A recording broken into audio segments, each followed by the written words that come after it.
Welcome to, actually, it's a new show that we have. It's called Commander Pat Alicia, and we'll fill you in on the rest. I'm Malcolm Berman on malcolmpresents.com, and our host of the new show is, actually, we call him Commander Pat Pasquale, actually, but it's Pat Alicia.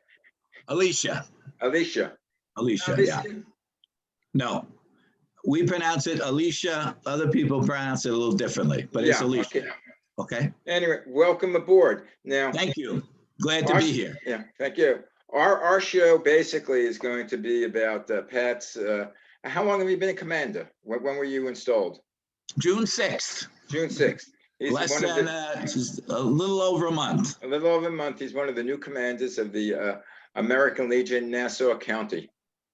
What does that include, Nassau County? I always get confused. Well, we have about 55 posts located in Nassau County. And where does Nassau County start at the end of, I know Manhattan. Okay, well, I live in Valley Stream, which is the first incorporated village in Nassau County. And we adjacent Rosedale. So Rosedale, Queens leads into Nassau County. And how far up does it go? Oh, it goes to, oh God, we have, let me think. I don't know what the exact border would be, but we have posts in Mineola, we have posts in Plainview, we have posts in different segments of Nassau County. Yeah. Actually, you're talking about, I was raised in Brooklyn. You're talking about all those areas are my dates when I was in high school. Because we always went to Queens and to Nassau County versus the other way. Never went to the Bronx because you. By the way, I was born and raised in Brooklyn also. Oh, what part? I was the green. Wait a second. Not Red Hook. Oh yeah, Red Hook section of Brooklyn. Oh, okay. That was a tough section back then. Yes, it was. Yes, it was. Yes. Yeah, I was from the Coney Island area. Okay. Yeah, I know. What high school did you go to? I went to St. Francis Prep High School, which is it was an all boys school in Greenpoint, and several years ago, because of the limiting population, they moved to East Meadow, and they made it a boys and girls school. Yeah. And I know from there you went to CCNY, which is my alma mater also. Tell me, how did you choose CCNY?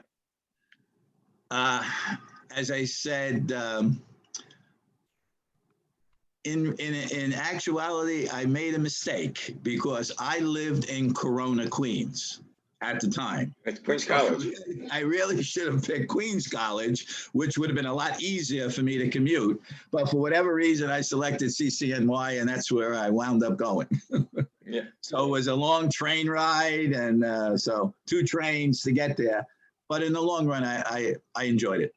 What did you major in? I majored in psychology. Psychology. Yes. And I know you joined the ROTC at the City College. Yes. Yes. Why was that? Because I politically you graduated 69, right? So correct. So you started 65. Actually, when I got out. And that was political turmoil there, and I know that. At City College, we were quite liberal and very anti-war. Yes, that's correct. Why did you choose the ROTC? I tell you, I had a lot of relatives, cousins who served in the military, and they had made a very positive impression on me. So when I went to City College, I figured there was a good possibility that upon graduation, I would go into the military. So if I was going to go into the military, I decided I'd like to go in as an officer. So that's why I decided to go through the ROTC program. Yeah. So and after you graduated, did you volunteer, enlist in the Army, or? No, as what happens is when you graduate, depending upon whether you have a reserve commission or a regular Army commission, you go immediately into, like I graduated the middle of August and I went on active duty the first week in September.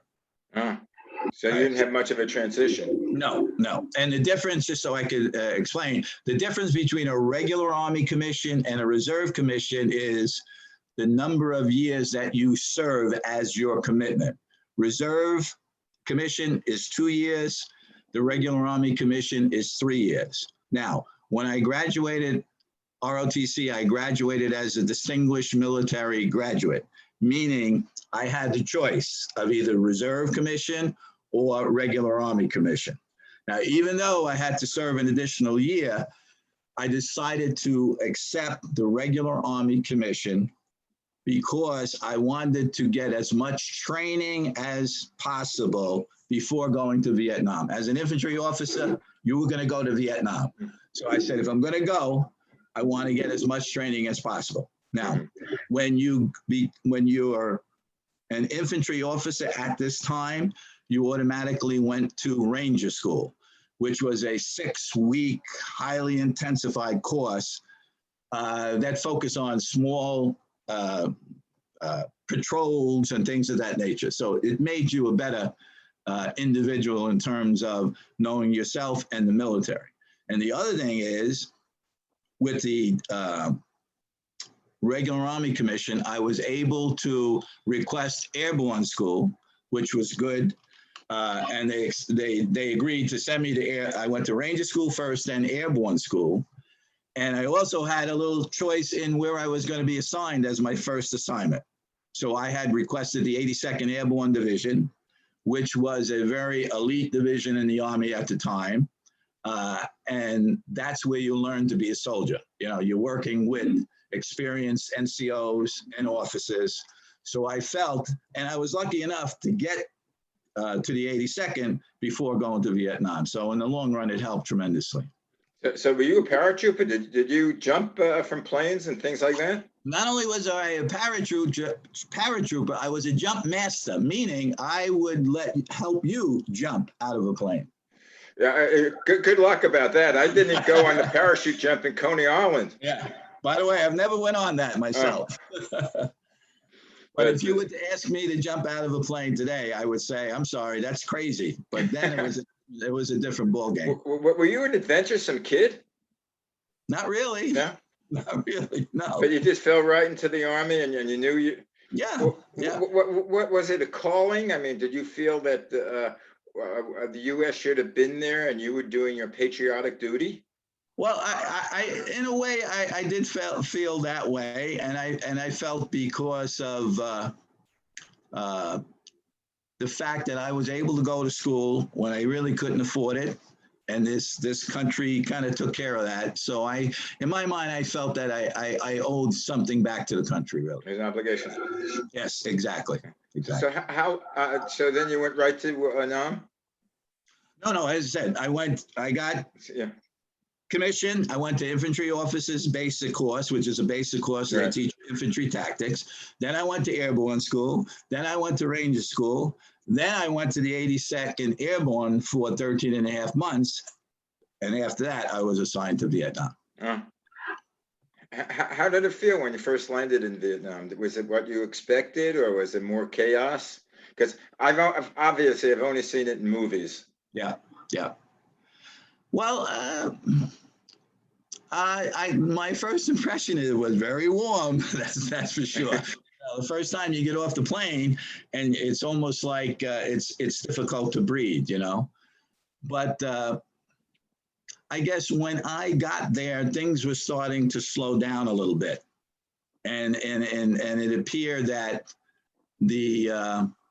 I think the plan of the North Vietnamese was, let's get the Americans out of the country. And once the Americans get out of the country, we'll be able to take it over. And that's exactly what happened. Yeah. Well, that was 75. What year did you get there? I got there in 71. So there was 4 years. 71, 72.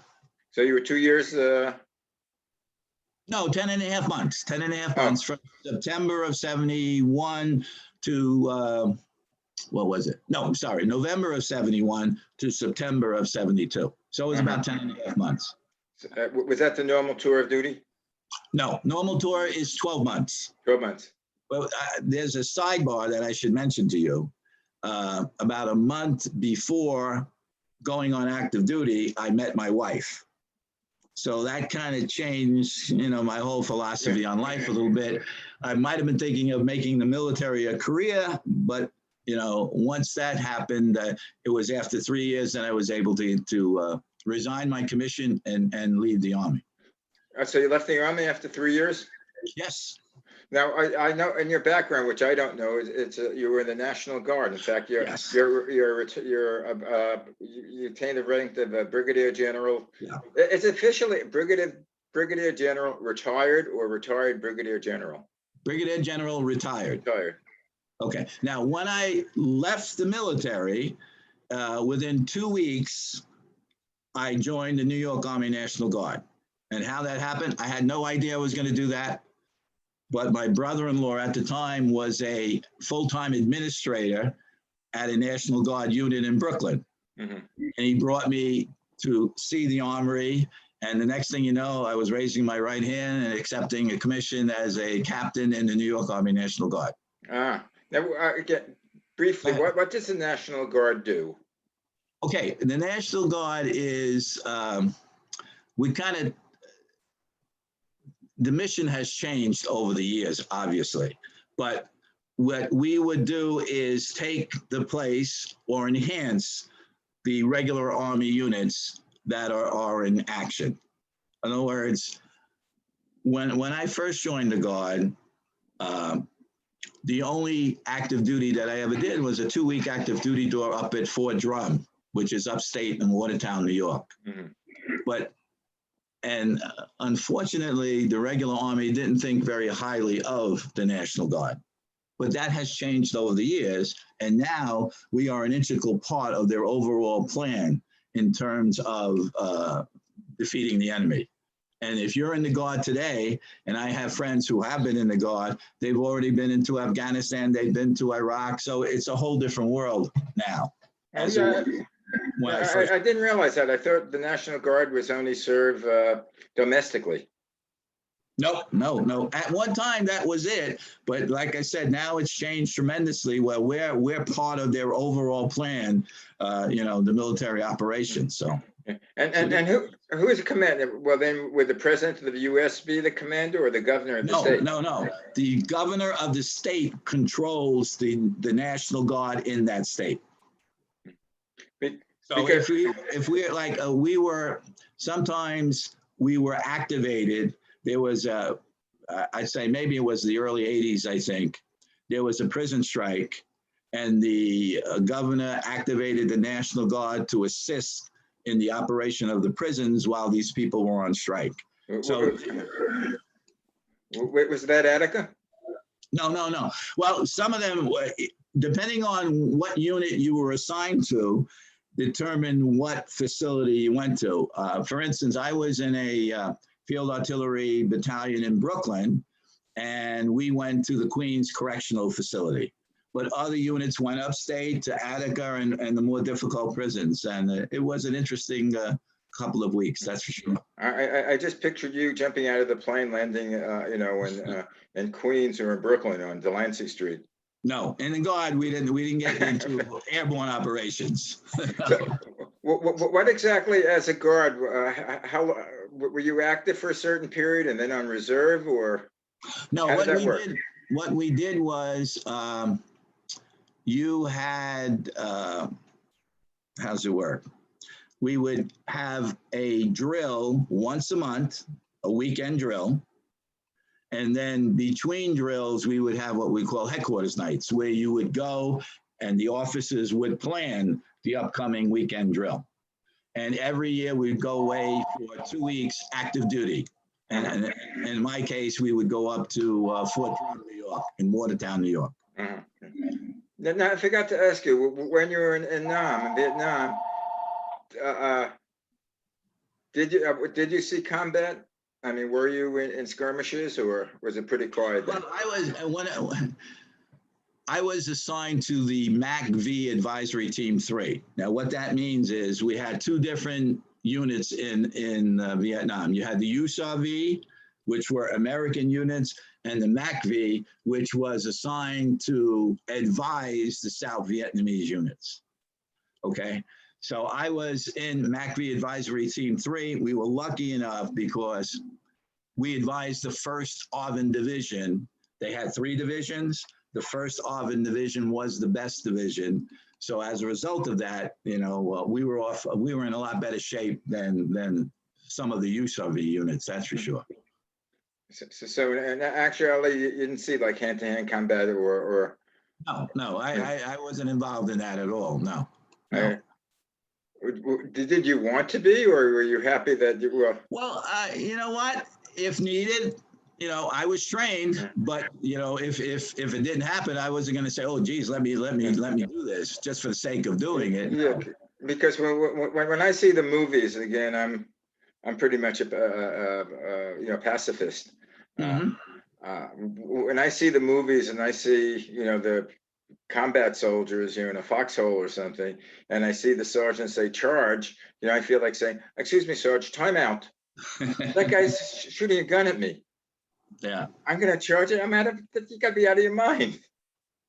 But I guess I don't know, during the war conditions, I guess you don't think like that. No, you're basically thinking survival. Yeah. And and the person in that foxhole with you is your brother or sister in arms, and you're going to work together to survive. Well, there were no women back then in the. Oh, you're right. There weren't back then, but today there is. There is. Yeah. So now, how long did you serve in the Guard? I served in the Guard for 27 years. Yeah, and you attained the rank of Brigadier General. Yeah. And then the question you might want to ask is, if I was an infantry officer, how did I wind up as a field artillery officer in the New York Army National Guard? Okay. And that's because, as I said, my brother-in-law introduced me, and I was accepted into the battalion, even though I was an infantry officer, because the battalion has a headquarters battery and 3 firing batteries and a service battery. So if you're the commander of the headquarters battery, you don't really have to know the nuts and bolts of the field artillery, initially anyway. Mm-hmm. So what I had to do is I had to go to school through correspondence courses and get certified in the field artillery. So it took me about 1.5 years or so, and then I became certified in field artillery. And then I was able to command the field artillery battery, a field artillery battalion, and a field artillery brigade as you go up the line. Were they ever called into active service? Well, you mentioned about the prisons, but did you ever, no. Command? No. No, we never were called. I left the Guard in, I think it was 1999. And after that, it became apparent that the Guard was more critical in the overall operation of the United States Army. So we got more involved. But while I was in the Guard, no, my 2 weeks was Fort Drum, New York. Yeah, because a little I get confused with what happened recently. Let's say what happened, the insurgency at January 6th. Who was responsible for calling up the Guard to go into Washington? Well, that's a good question, because Washington is not a state. So from what I remember reading about it is that the president had indicated that the Guard could be available to support, but for whatever reason, and I think the major reason was they didn't like the persona of National Guard troops at the Capitol. Obviously, after the incident, then you saw a lot of National Guard troops at the Capitol. But I think that was a political quagmire myself, and I'm not sure exactly who made the final decision there. Okay. Now getting back, now you left the Guard. When did you start getting involved? Well, by the way, what type of work did you do during that time? You said you were a psych major. Did you? Okay. No, I was a special ed teacher, a special ed coordinator, special ed supervisor. And then the last several years, I was a home instruction supervisor for the New York City Board of Education. Oh. Yeah. So I worked special ed in almost all the boroughs. I started out in Brooklyn, went to the Bronx, wound up in Queens. So it was an interesting experience, that's for sure. What did special ed involve?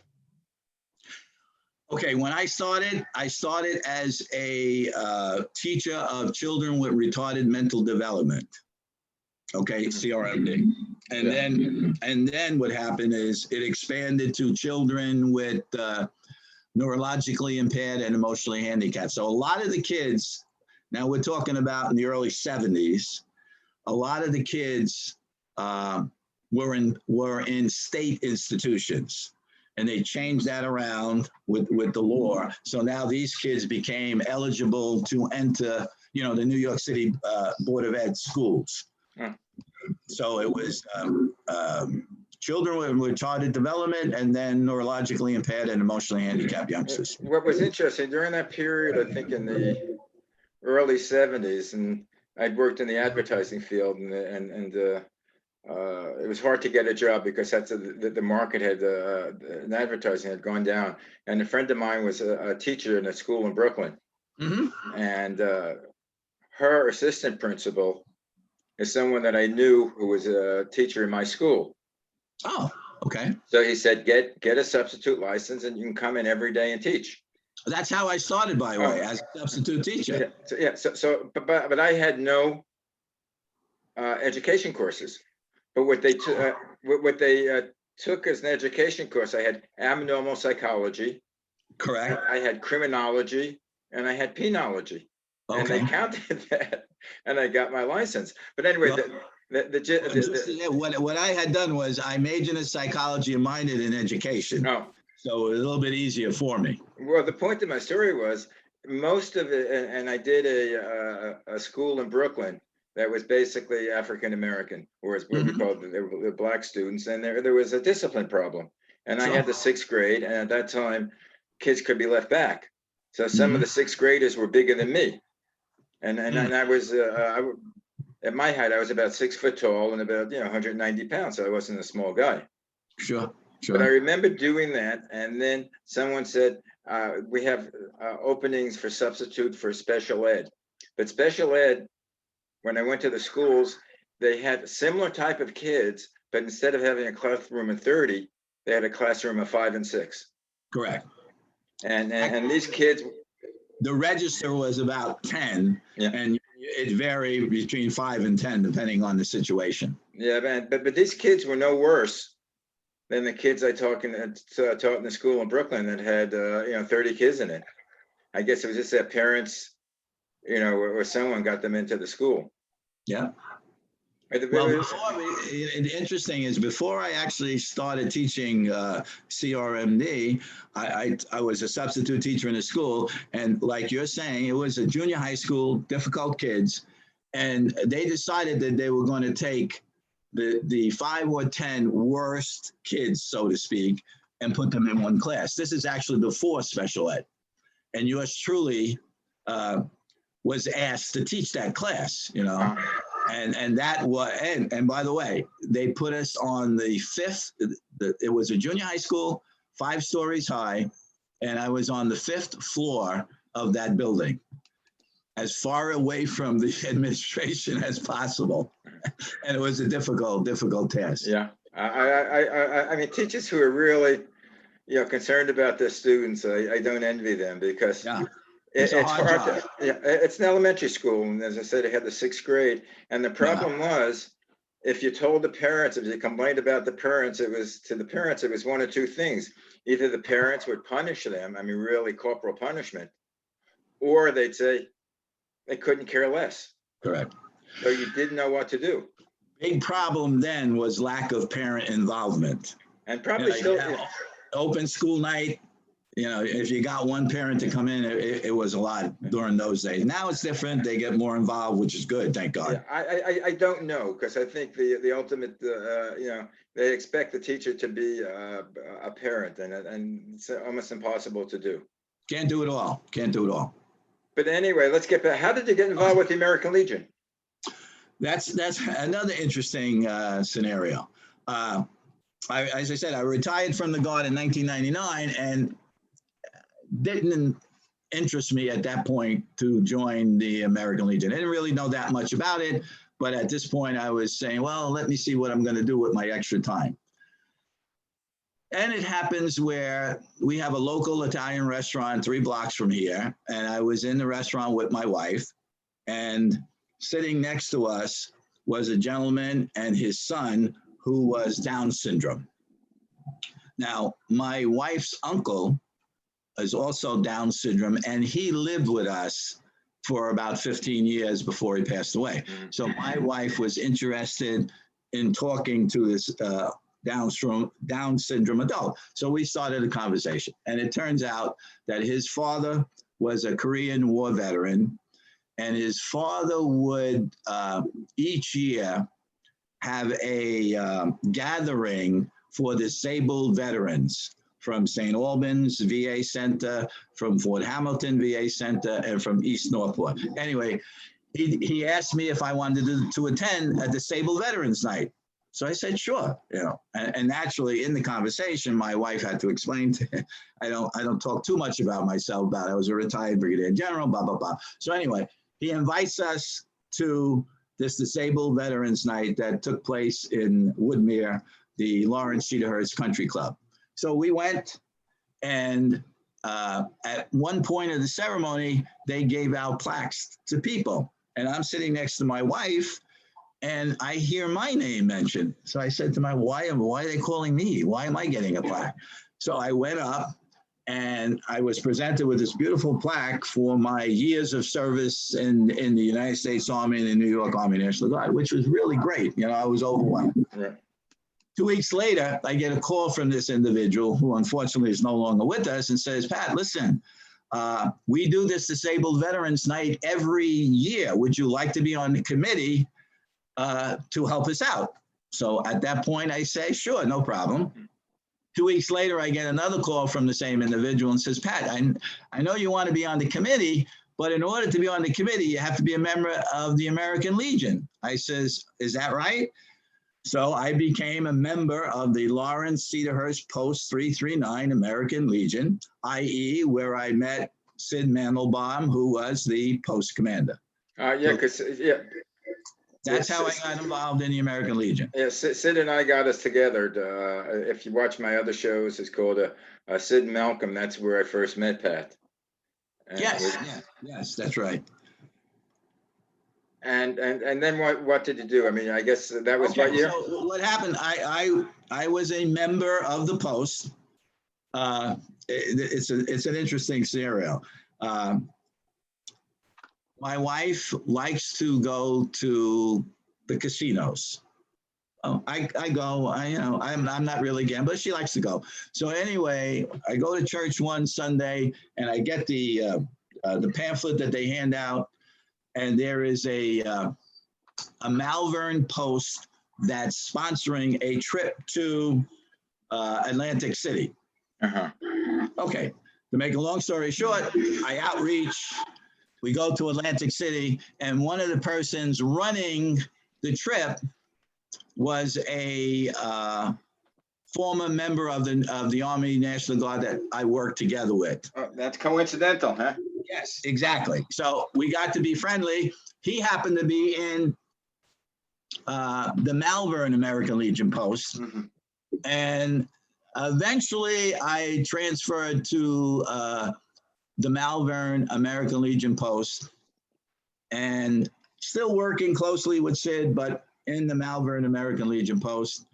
And there I became a chaplain, and then on the county level, I became the membership officer. And then from membership, I went to the county adjutant. In other words, there are certain positions that you have to hold before you become the county commander. So what it does is it gives you experience in different aspects of the overall operation of the American Legion. So I did that.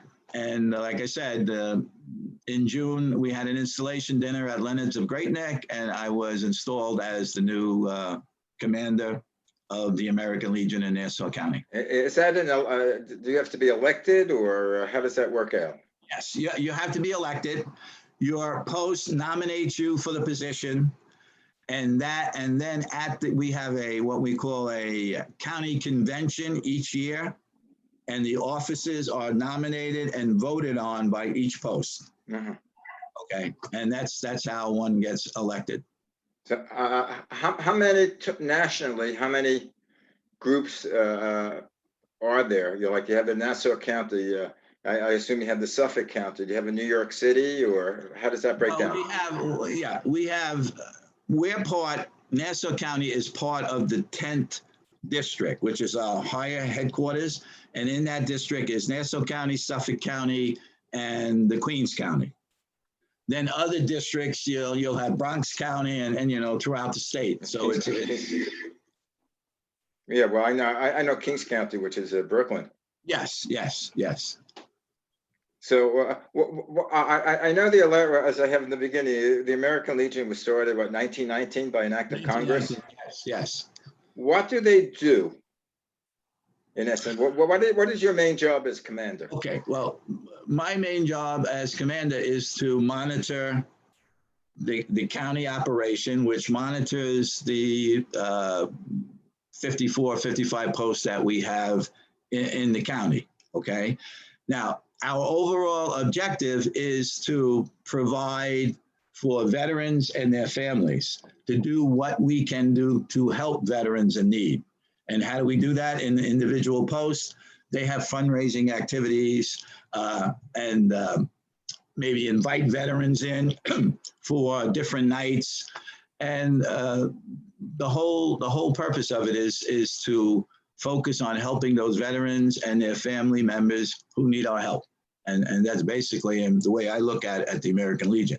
And there's a family within the American Legion where we have the American Legion, we have the American Legion Auxiliary, which is made up of wives and females who are members, whose husbands or fathers were members in the Army, and they can join the auxiliary. And then we have an organization called the Sons of the American Legion, which is the same thing. My 3 sons are in the Sons of the American Legion. And the last part of the family is we have a group that's called the Legion Riders, which are American Legion members who ride motorcycles, who drive motorcycles. So that whole family taken together, if you work together on a common goal, it's a significant force, and we can do a lot of good for veterans in need throughout the county, and that's the whole purpose of the program. I mean, do you interrelate like with the VA hospitals or psychological needs, or? No, what we do is we will visit the VA hospitals and bring things to the veterans that they may need. Socks and underwear and things of that nature, or make donations. And most VA facilities have like a store where the veterans can go and purchase comfort items that they may need. So we would then, make donations and give each veteran a stipend card where they can go into this store and buy things that they need. But from the psychological standpoint, no, we don't really get involved in that. Yeah, because from what I see, again, being an outsider, that a lot of the the homeless people now, people that are are destitute or have some sort of personality problems, a lot of them are the vets, and a lot of them is coming back from battle areas, which must be horrendous to see buddies die, and sleeping on when you sleep hearing rockets coming overhead. Do you deal anything with them or advise them or direct them? No. What we would, as I said, there are facilities that we visit, and like at East Northport, the county monitors different posts that will visit the facility on, let's say, on a Saturday afternoon, where we will have like an afternoon at the races, where the vets will pick out a horse, and then you have a film of the race, and then if they win, they get these stipend cards, and all of them get the stipend cards.